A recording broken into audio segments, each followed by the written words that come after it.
এবার আমাদের বিশেষ পয়েন্ট আজকের আলোচনায়, সেটি হচ্ছে প্রিয় নবী মুহাম্মদ মুস্তাফা সাল্লাল্লাহু আলাইহি সাল্লামকে যদি কেউ স্বপ্ন দেখে তাহলে তার অর্থ কি হয়, তার ব্যাখ্যা ও বিশ্লেষণ কি আছে।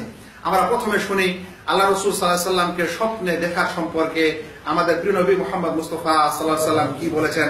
প্রথমে কয়েকটি হাদিস শুনি। 1 নম্বর, তিনি বলেন, মান রাআনি ফিল মানামে ফাকাদ রাআনি, যে ব্যক্তি আমাকে স্বপ্নে দেখলো সে আমাকে দেখলো।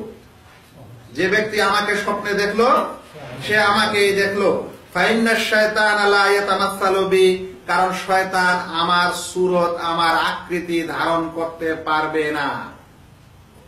হাদিসটিকে ইমাম বুখারী তাবির 6994 নম্বর হাদিসে বর্ণনা করেছেন। তাহলে আল্লাহ রাসূল সাল্লাল্লাহু আলাইহি সাল্লামকে যে স্বপ্নে দেখে সে সত্যিই রাসূল সাল্লাল্লাহু আলাইহি সাল্লামকে দেখে, এটা প্রথম হাদিস।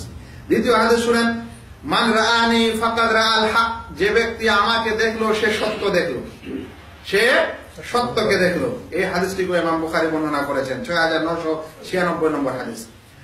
তারপরে শুনেন আল্লাহ রাসূল বলেন, মান রাআনি ফিল মানামে ফাসায়ারানি ফিল ইয়াকদা, যে ব্যক্তি আমাকে স্বপ্নে দেখবে সে আমাকে জাগ্রত অবস্থায় দেখবে।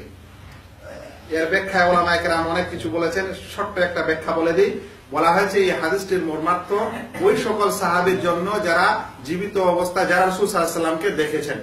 তো বলছেন আল্লাহ রাসূল যে তোমরা যারা স্বপ্নে আমাকে দেখবে তাহলে জাগার পর, চেতন হওয়ার পর আমাকে দেখতে পাবে। এটা হলো সোজা অর্থ, এর আরো অনেক অর্থ রয়েছে।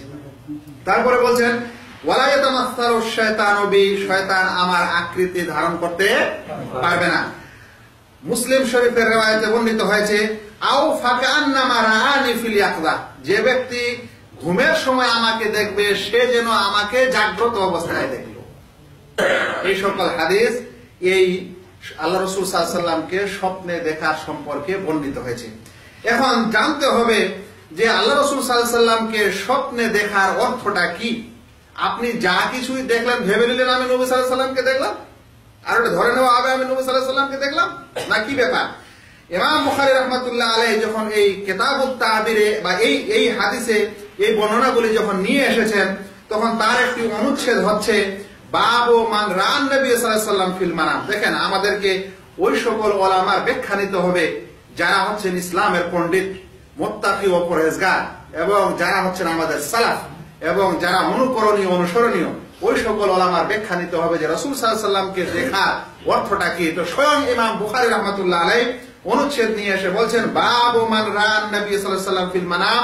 অনুচ্ছেদ এই মর্মের এই ব্যাখ্যার বা এই বিষয়ের অনুচ্ছেদ যে ব্যক্তি স্বপ্নে রাসূল সাল্লাল্লাহু আলাইহি সাল্লামকে দেখলো। অতঃপর একটি হাদিস নিয়ে আসলেন।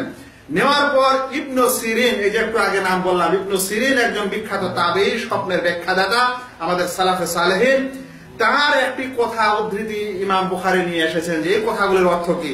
ইবনু সিরিনের ব্যাখ্যায় উদ্ধৃতি দিয়ে বলা হচ্ছে, ইযা রাআহু ফি সূরাতি, কথাটা ভালো করে মনে রাখেন, ইযা রাআহু ফি সূরাতি, যে ব্যক্তি আল্লাহ রাসূল সাল্লাল্লাহু আলাইহি সাল্লামকে দেখলো, এর অর্থে ইবনে সিরিন বলছেন যে ব্যক্তি আল্লাহ রাসূল সাল্লাল্লাহু আলাইহি সাল্লামকে তার শেকেল ও সূরতে দেখলো। তাহলে আল্লাহ রাসূল সাল্লাল্লাহু আলাইহি সাল্লামকে দেখা মানে কি হবে, যে রাসূল সাল্লাল্লাহু আলাইহি সাল্লামকে তার সূরতে দেখতে হবে। অন্য সূরতে দেখে বলবে এটা আমার রাসূল দেখলাম, তাহলে হবে না। এটা হচ্ছে ইবনে সিরিন রাহমাতুল্লাহ আলাইহির ব্যাখ্যা। তারপরে আরো শুনেন, আসিম বিন কুলাইব তিনি বলছেন, হাদাসানি আবি, আমার বাবা আমাকে হাদিস শোনালো, কালা কুলতু লি ইবনে আব্বাস, আমি ইবনে আব্বাস সাহাবী বিচক্ষণ পণ্ডিত, তাকে বলা হলো যে আমি তাকে বললাম, রাআইতুন নবী সাল্লাল্লাহু আলাইহি ওয়াসাল্লাম ফিল মানাম, আমি আল্লাহ রাসূল সাল্লাল্লাহু আলাইহি ওয়াসাল্লামকে স্বপ্নে দেখলাম। এটা আল্লাহ রাসূলের মৃত্যুর পর আল্লাহ রাসূলের সাহাবী মুফাসসিরে কোরআন ইবনে আব্বাস রাদিয়াল্লাহু আনহু এক ব্যক্তি বলছেন আমি আল্লাহ রাসূলকে স্বপ্নে দেখলাম। তখন ইবনে আব্বাস রাদিয়াল্লাহু আনহু বলছেন, সিফহুলি, তুমি যা দেখলে তার সিফাত, তার গুণের বর্ণনা দাও, তার আকার আকৃতির বর্ণনা দাও। তখন সেই ব্যক্তি বলল, যাকারতুল হাসান ইবনে আলী ফাশাব্বাহতুহু বিহি, আমি তখন বললাম যে আমি যেই সূরতটা, যে শেকেলটা দেখলাম স্বপ্নে রাসূল সাল্লাল্লাহু আলাইহি ওয়াসাল্লামের, সেটা হলো আলীর ছেলে হাসানের মতো। আলীর ছেলে হাসানের মতো, মানে আল্লাহ রাসূলের নাতি হাসান, এরকম শেকেল সূরত দেখলাম।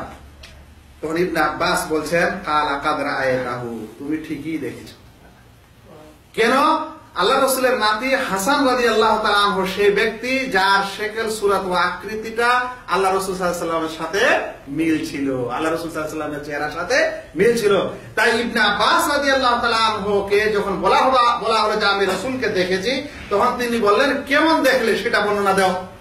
যখন বর্ণনাটা রসুল সাল্লাল্লাহু আলাইহি ওয়াসাল্লামের সাথে মিলে গেল, তখন বললেন তাহলে তুমি ঠিকই দেখলে। অন্যদিকে ইবনে সিরিন রাহমাতুল্লাহ আলাইহি বলছেন যে আল্লাহ রাসূল সাল্লাল্লাহু আলাইহি ওয়াসাল্লামের সুরতে যে দেখলো সে রাসূল সাল্লাল্লাহু আলাইহি ওয়াসাল্লামকে দেখলো। তাহলে আচ্ছা এই ঘটনাটি যেটা হাসান রাদিয়াল্লাহু তাআলা আনহুর সঙ্গে যে মুশাবাহ বা তার অনুরূপ দেখেছিল, এই ঘটনা বলা হলো, সেটা ফাতহুল বারিতে 12 খণ্ড 479 পৃষ্ঠায় ঘটনাটি বর্ণিত হয়েছে এই বর্ণনাটি, এবং ইবনে হাজার রাহমাতুল্লাহ আলাইহি এই বর্ণনার সনদকে সূত্রকে হাসান বলেছেন। তাহলে আমরা কি বুঝতে পারছি যে রাসূল সাল্লাল্লাহু আলাইহি ওয়াসাল্লামকে দেখা মানে স্বপ্নে তার সুরতে দেখা। কিন্তু কোন ব্যক্তি রাসূল সাল্লাল্লাহু আলাইহি ওয়াসাল্লামের সুরতেই চিনে না। আজকালকার সমাজে যদি আপনি আমাদের মুসলিম ভাইদেরকে একজনকে দাঁড়িয়ে দাঁড়িয়ে বলেন যে ভাই বলেন তো রাসূল সাল্লাল্লাহু আলাইহি ওয়াসাল্লামের চেহারা ছবি কেমন ছিল, আল্লাহ রাসূল সাল্লাল্লাহু আলাইহি ওয়াসাল্লামের আকার আকৃতি কেমন ছিল, তো কয়জন বর্ণনা দিতে পারবে? তার ওই ব্যক্তি বলছে আমি রাসূল সাল্লাল্লাহু আলাইহি ওয়াসাল্লামকে দেখলাম, আর এদিকে রাসূল সাল্লাল্লাহু আলাইহি ওয়াসাল্লামের আকার ও আকৃতি জানে না, কেমন করে বিশ্বাস করা হবে? তাহলে শোনেন, এই কারণে বলছিলাম যে তাহলে আমাদের সালাফে সালেহিনের মানহাজ ও নীতি হচ্ছে যে যদি কোনো ব্যক্তি বলে যে আমি রাসূল সাল্লাল্লাহু আলাইহি ওয়াসাল্লামকে দেখেছি, তাহলে বলা হবে, তাকে জিজ্ঞাসা করা হবে যে তুমি কেমন দেখলে, আকার আকৃতি বলো, লম্বা না বেঁটে, সাদা না কালো, দাড়িগুলি পাকা দেখলে না ছিল না দাড়ি, ইত্যাদি ইত্যাদি তাকে জিজ্ঞাসা করা হবে। কেন ভাই?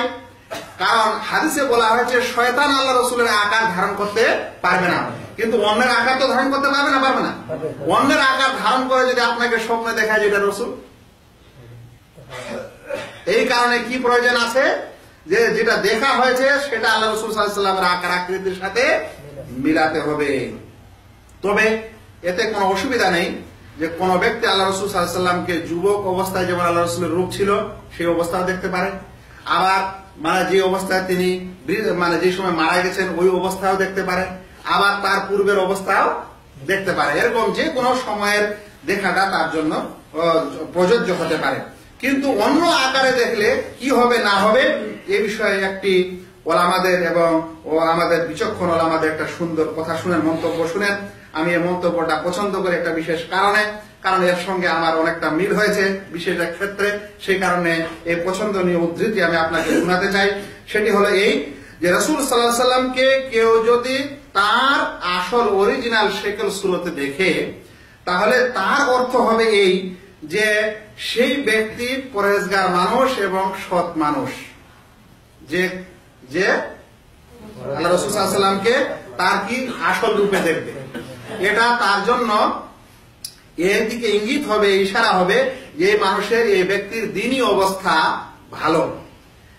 কিন্তু যদি আল্লাহ রাসূল সাল্লাল্লাহু আলাইহি ওয়াসাল্লামকে দেখে ভালো করে দেখতে না পায়, তার অঙ্গ প্রত্যঙ্গে কোনো দাগ দেখে, অমিল দেখে, আর কিছু দেখে, তার মাথায় ধারণা তো হচ্ছে স্বপ্নের সময় যেটা রাসূল সাল্লাল্লাহু আলাইহি ওয়াসাল্লাম, কিন্তু রাসূল সাল্লাল্লাহু আলাইহি ওয়াসাল্লামের চেহারা মুবারক, তার আকার আকৃতির মধ্যে কোনো না কোনো দোষ ও ত্রুটি দেখছে, অরিজিনাল সুন্দর স্বচ্ছ দেখছে না।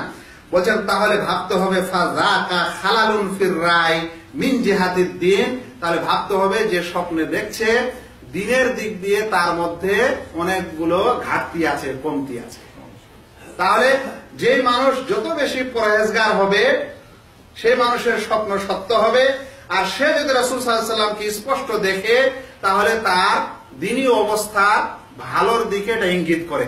আর যদি রাসূল সাল্লাল্লাহু আলাইহি ওয়াসাল্লামকে দেখছে বটে কিন্তু তার চেহারা ছবি, আকার আকৃতিতে আবসা আবসা ভাব বা একটা কোনো মন্দ কিছু দেখছে যেটা উচিত নয়, রাসূল সাল্লাল্লাহু আলাইহি ওয়াসাল্লামের শানে ওটা ঠিক নয়, তাহলে ভাবতে হবে ওই লোকের দ্বীনি অবস্থার মধ্যে ঘাটতি হয়েছে, কমতি হয়েছে, সে যেন সেটা তাড়াতাড়ি নিজের দ্বীনি অবস্থা ঠিক করে নেয়। আর এরকম যদি আল্লাহ রাসূল সাল্লাল্লাহু আলাইহি ওয়াসাল্লামকে অরিজিনাল তার আসল আকৃতিতে না দেখে, তাহলে ওই স্বপ্নের ব্যাখ্যা আছে। তাহলে ওই স্বপ্নের কি আছে ভাই? ওই স্বপ্নের ব্যাখ্যা আছে, এটা ভাবতে হবে। এটা হলো আল্লাহ রাসূল সাল্লাল্লাহু আলাইহি ওয়াসাল্লামকে স্বপ্নে দেখার কিছু নিয়ম ও কিছু ব্যাখ্যা, যেটা খুবই ক্রিটিক্যাল ব্যাখ্যা। আমি বিশেষ বই পুস্তক থেকে এগুলিকে সংগ্রহ করার চেষ্টা করেছি। এরপর প্রশ্ন হলো যে যদি কেউ আল্লাহ রাসূল সাল্লাল্লাহু আলাইহি ওয়াসাল্লামকে স্বপ্নে দেখে নেয় তাহলে কি সে বিরাট মর্তবাওয়ালা, মর্যাদাওয়ালা, ফজিলতওয়ালা হয়ে যায়? কেউ যদি আল্লাহ রাসূল সাল্লাল্লাহু আলাইহি ওয়াসাল্লামকে কি করে স্বপ্নে দেখে তাহলে কি সে বড় মর্যাদাওয়ালা, মর্তবাওয়ালা আর খুবই সম্মানীয় ব্যক্তি হয়ে যায়? এর উত্তরটা পাওয়ার জন্য আপনাদেরকে এই উত্তরটি যথেষ্ট হবে যে যারা রাসূলুল্লাহ সাল্লাল্লাহু আলাইহি ওয়াসাল্লামকে স্বপ্নে নয় স্বয়ং দেখেছিল তারা কি সকলেই মর্তবাওয়ালা ও মর্যাদাওয়ালা ছিল? যারা যারা স্বপ্নে দেখলো তো ওরা সকল যে দেখলো সেই বিরাট মর্যাদাবান হয়ে যাবে, এই কথাটা বোঝার জন্য আমরা বলবো যে যে সকল সাহাবায়ে কেরাম রাসূল সাল্লাল্লাহু আলাইহি ওয়াসাল্লামকে তার আসল শেকেল সুরতের থেকে তার সাহায্য সহযোগিতা করেছেন, তার সংস্পর্শে থেকেছেন, ধন্য হয়েছেন, তারা কি সকলেই মর্যাদাবান ছিল একই ধরনের, না পার্থক্য ছিল? পার্থক্য ছিল। তার স্বপ্ন দেখলেই যে মর্যাদাবান হয়ে যায় তা না। তারপরে আরেকটি কথা বলে মনে রাখেন যে রাসূল সাল্লাল্লাহু আলাইহি ওয়াসাল্লামকে যারা কুফরি অবস্থায় দেখেছিল তারা কি মর্যাদাবান? বলেন তো। আল্লাহ রাসূল সাল্লাল্লাহু আলাইহি ওয়াসাল্লামের প্রতি আল্লাহ রাসূল সাল্লাল্লাহু আলাইহি ওয়াসাল্লামকে কতরা মুশরিক দেখেছে আর ঈমান আনেনি, কিছুই মর্যাদা আছে? তার মানে হলো এই, কেউ যদি আল্লাহ রাসূলকে স্বপ্নে দেখে সে যদি শিরককারী হয়, সে যদি মানে বড় ধরনের কুফরিকারী হয়, তাহলে তার স্বপ্নে দেখা কোনো লাভ হবে? কিছুই লাভ হবে না, মর্তবা তো দূরের কথা। তাই এটা ভাবলে হবে না যে স্বপ্ন দেখেছি বলে আমি বিরাট মর্যাদাবান হয়ে গেছি।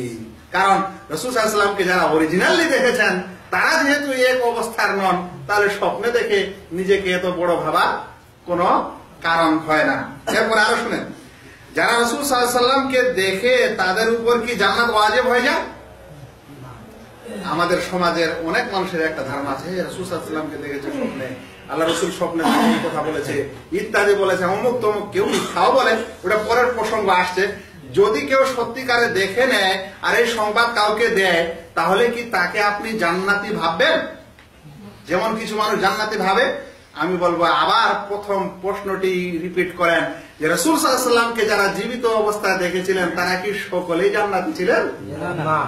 বলেন তো, আল্লাহ রাসূল সাল্লাল্লাহু আলাইহি ওয়াসাল্লামের সকল সাহাবীকে আল্লাহ রাসূল জান্নাতের সার্টিফিকেট দিয়ে গেছিলেন? 10 জন সাহাবীকে আল্লাহ রাসূল জান্নাতের সুসংবাদ দুনিয়াতে দিয়ে গেছেন। কিন্তু ওরা আল্লাহ রাসূল সাল্লাল্লাহু আলাইহি ওয়াসাল্লামকে সামনে পেয়েছে, দেখেছে, সেবা করেছে, তার ইসলামের খিদমত করেছে, তার আদেশ নিষেধ পূর্ণভাবে মানার চেষ্টা করেছে, তারপরেও সকলে জান্নাতের সুসংবাদ পায়নি। আর আমাদের যুগে কোন মানুষ রাসূল সাল্লাল্লাহু আলাইহি ওয়াসাল্লামকে স্বপ্নে দেখে নিল আর ভেবে নিল আমি জান্নাতি হয়ে গেছি, বা মানুষ ওকে জান্নাতি ভাবতে লাগছে। এটা কি ধরনের এটা ব্যাখ্যা এবং কি ধরনের এটা কারণ? তাই মনে রাখতে হবে যে রাসূল সাল্লাল্লাহু আলাইহি ওয়াসাল্লামকে স্বপ্নে দেখা এটা সুসংবাদ হতে পারে, তার জন্য একটা কল্যাণকর হতে পারে যদি আল্লাহ রাসূল সাল্লাল্লাহু আলাইহি ওয়াসাল্লামকে তার নিজস্ব আকৃতি দেখে। আর যদি অন্য কোন আকৃতি দেখে তাহলে ভাবতে হবে যে ওই স্বপ্নের ব্যাখ্যা আছে। ওই স্বপ্নের কি আছে? ব্যাখ্যা আছে। তাই ভাবতে হবে যে ওই স্বপ্নটা তার জন্য সুসংবাদও হতে পারে, আবার মন্দ কিছু থেকে সতর্ক করাও হতে পারে।